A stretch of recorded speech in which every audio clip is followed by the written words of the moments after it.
ஆரணியில் 4 இருசக்கர வாகன திருடர்களை கைது செய்து அவர்களிடமிருந்து 7 இருசக்கர வாகனங்களை பறிமுதல் செய்து போலீசார் அவர்களை சிறையில் அடைத்தனர். திருவண்ணாமலை மாவட்டம் ஆரணி மற்றும் அதன் சுற்றுவட்டார பகுதிகளில் இருசக்கர வாகனங்கள் தொடர்ச்சியாக திருடப்பட்டு வந்த நிலையில் ஆரணி பகுதி காவல்துறையினர் தனிப்படை அமைத்து இரவு பகல் பாராமல் இருசக்கர வாகன திருடர்களை தேடி வந்தனர். இந்த தேடுதல் வேட்டையில் ஆற்காடு அடுத்த அத்திதாங்கல் ஒழலை கிராமத்தை சேர்ந்த 4 பேரிடமிருந்து 7 இருசக்கர வாகனங்களை பறிமுதல் செய்து கைது செய்தனர்.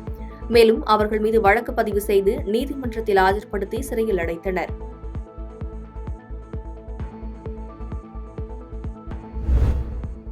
போதையில் தூங்கிக் கொண்டிருந்தவரை மாற்றி எழுப்பியதால் இருவருக்கும் இடையே மோதல். ஒருவர் பீர் பாட்டிலால் அடித்து கொலை செய்யப்பட்டார். பெரம்பலூர் மாவட்டம் வேப்பந்தட்டை பகுதியைச் சேர்ந்தவர் சேகர். இவர் சென்னை கோயம்பேடு மார்க்கெட்டில் தங்கி டிஃபன் கடையில் வேலை செய்து வந்தார். இந்நிலையில் நேற்று இரவு வேலை முடித்துவிட்டு கடையில் குடிபோதையில் தூங்கிக் கொண்டிருந்தார்.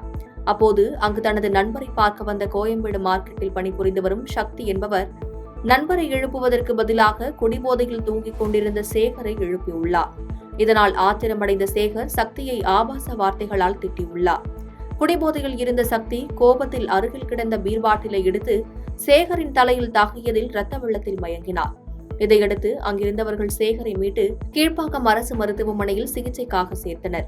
சிகிச்சை பெற்று வந்த சேகர் இன்று காலை பரிதாபமாக உயிரிழந்தார். இந்த சம்பவம் குறித்து கோயம்பேடு போலீசார் சக்தியை கைது செய்து விசாரித்து வருகின்றனர்.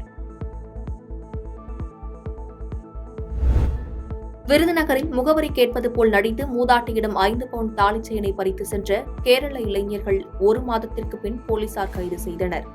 விருதுநகர் அருகே சூழக்கரை திருவிக நகரை சேர்ந்த கோதண்டையாள் என்ற மூதாட்டியிடம் கடந்த 26ஆம் தேதி தனது வீட்டின் வாசலில் நின்று கொண்டிருந்த போது அடையாளம் தெரியாத இருசக்கர வாகனத்தில் வந்த 2 நபர்கள் மூதாட்டியிடம் முகவரி கேட்பது போல் நடித்து அவர் அணிந்திருந்த 5 சவரன் தங்கச் செயினை பறித்து சென்றனர்.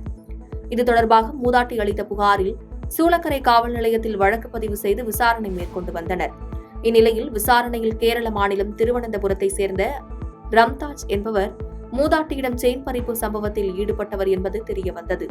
தொடர்ந்து அவரிடம் நடத்திய விசாரணையில் இவரது நண்பர் முகமது ஷான் ஈடுபட்டதும் முகமது ஷான் கேரளாவில் குற்ற வழக்கு ஒன்றில் கைதாகி அங்குள்ள நெய்யாற்றின் கரா சிறையில் இருப்பது தெரியவந்தது. இதையடுத்து அவரை இன்று கேரள மாநில சிறையில் இருந்து கைது செய்து அழைத்து வந்து இருவரையும் விருதுநகர் நீதிமன்றத்தில் ஆஜர்படுத்தி சிறையில் அடைத்தனர். காஞ்சிபுரத்தில் செயல்பட்டு வரும் பிரபல ரோஸ்மில் தனியார் குளிர்பான விற்பனை நிலையத்தில் உணவு பாதுகாப்பு அலுவலர் திடீர் ஆய்வு மேற்கொண்டார். காஞ்சிபுரம் மாவட்டத்தில் செயல்படும் ரோஸ்மில்க் ராஜா மற்றும் வில்லேஜ் மில்க் என்னும் பெயரில் இயங்கும் குளிர்பான விற்பனை நிலையங்களில் உணவு பாதுகாப்பு அலுவலர்கள் திடீர் ஆய்வு மேற்கொண்டனர். பால் பொருட்களை பயன்படுத்தி ரோஸ் மில்க் தயாரிப்பது மற்றும் மக்கள் விரும்பும் சுவைகளில் அளிக்க பல்வேறு திரவங்களை அதில் இணைத்து வழங்கி வந்தனர்.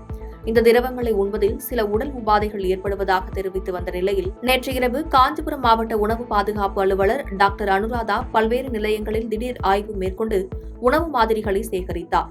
மேலும் விற்பனை நிலையங்களில் தமிழக அரசால் தடை செய்யப்பட்ட பிளாஸ்டிக் பொருட்களை பறிமுதல் செய்து அபராதம் விதித்தும் அவர்களுக்கு உணவு பாதுகாப்பு குறித்து அறிவுரைகளை வழங்கினார்.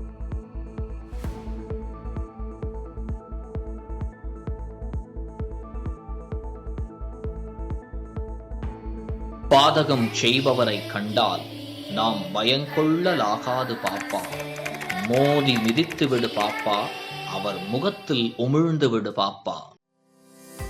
அண்மை செய்திகளை உடனுக்குடன் தெரிந்து கொள்ள இணைந்திருங்கள் இயம்நாடு தொலைக்காட்சியுடன்.